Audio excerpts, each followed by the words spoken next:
Welcome to The Explainer. A lot of us have seen it happen. A beloved older family member who just seems to fade into the background during the holidays. Well, today we're going to break down the behavioral science behind why that happens. And more importantly, we'll look at some small but really powerful ways you can help bring that connection right back. All right, let's dive in with a story that's probably going to sound pretty familiar. Let's talk about a woman we'll call Mrs. R. For her, December was always, and I mean always, the best time of the year. The day after Thanksgiving, the decorations were up. She was baking for everybody, wrapping gifts for weeks, just humming along to holiday music. But this year, it's different. The boxes of decorations are still up in the attic. And during those big family chats, she's mostly quiet. And whenever someone asks her to join in on the traditions she used to lead, she just says, maybe next year. That's what she says when her grandson asks for help with a gingerbread house. Now, it is so easy to hear that and just think, she's sad. Or maybe even that she's being a little stubborn. But what if it's something else completely? What if this isn't about emotion at all, but about behavior? So, what is really going on here? We're going to go way beyond just calling it the holiday blues. We're going to look at the actual science of behavior and see how the holiday environment itself can create this immense pressure. It's kind of a paradox, isn't it? All the things that we think of as festive and fun, the break in routine, the loud parties, all the social expectations, those can be incredibly disruptive for older adults. For them, predictability is comfortable. So for them, all that chaos, it isn't energizing. It's just exhausting. And this kicks off this really powerful feedback loop. It's called avoidance reinforcement. It sounds technical, but it's actually pretty simple. The environment feels stressful, right? So they take a step back. And the second they do, that stress just melts away. Their brain learns, hey, pulling away works, and that makes them more likely to do it again next time. It's not about giving up. It's a coping mechanism that really works for them in the moment. So what this all boils down to is that the holidays basically tear down all the structures that help older adults feel confident and steady. Their daily routines, gone. Simple tasks suddenly become these complicated, multi-step projects. And get this, even when we rush in to help, with the best intentions, we can accidentally send the message, you can't handle this on your own. Okay, so we've kind of covered the why, but what should you actually be looking for? The big takeaway here is to remember that in these moments, their behavior is their communication. You might notice they're a lot quieter than usual, or they pick that one seat in the corner of the room. Maybe they're turning down traditions they've loved for decades. Now, it's so easy to take that stuff personally, but these actions, they aren't rejections. They're signals. They're vital clues about how your loved one is really feeling inside. When they step away, what they might really be saying is, wow, there's just too much noise in here, or I'm really worried I'm going to mess this up and be corrected. They're sending a very clear message. I need things to be calmer, more predictable, and to feel a little safer. And this is a question that comes up all the time. You see someone withdrawing and your mind immediately goes to depression. And look, that's a totally valid concern. But there's often a really key difference. And here it is. This holiday withdrawal is often situational.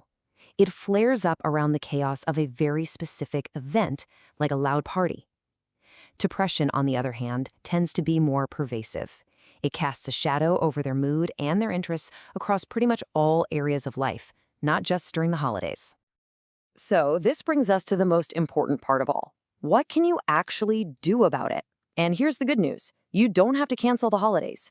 A few small, simple adjustments can make a world of difference.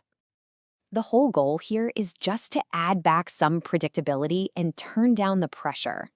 So maybe keep one key routine, like having breakfast at the same time every day. Turn the music down a little bit.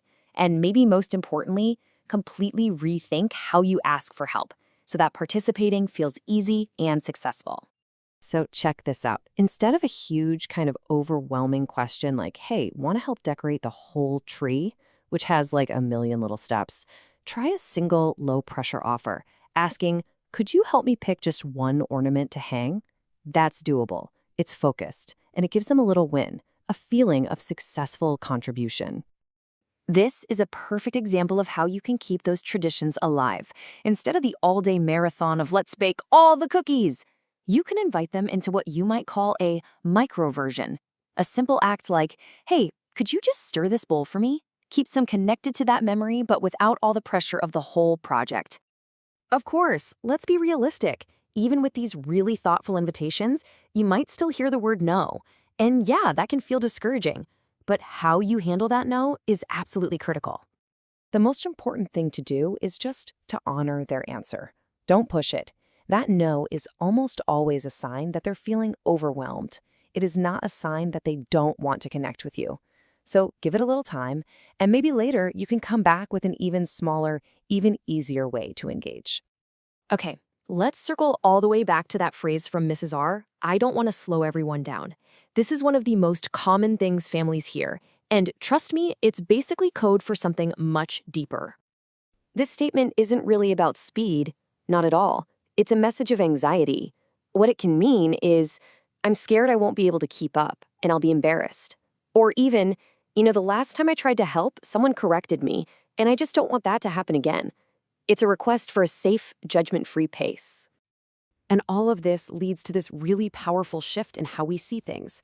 Instead of looking at these changes as some sad story of decline, we can start to see them for what they really are, an incredible story of adaptation. If there is one single idea that you take away from all this, please let it be this one. Your loved one isn't fading away. They are adapting to a world that suddenly feels way too fast, way too loud, and far too unpredictable. And our job isn't to drag them back into our chaotic world, but to meet them in theirs. By really understanding the behavioral science here, we can finally let go of how things used to be and start finding the beauty in how they are right now. Connection is still 100% possible. It might look a little quieter. Sharing a cup of tea, flipping through an old photo album, or maybe just sitting together in a calm room saying nothing at all. So as we wrap up, I just want to leave you with this question to think about. What is the one small, low-pressure, supportive change you can make this holiday season? One that creates a space where your loved one can feel safe and capable and truly, truly connected. Because that one small change, it might just change everything.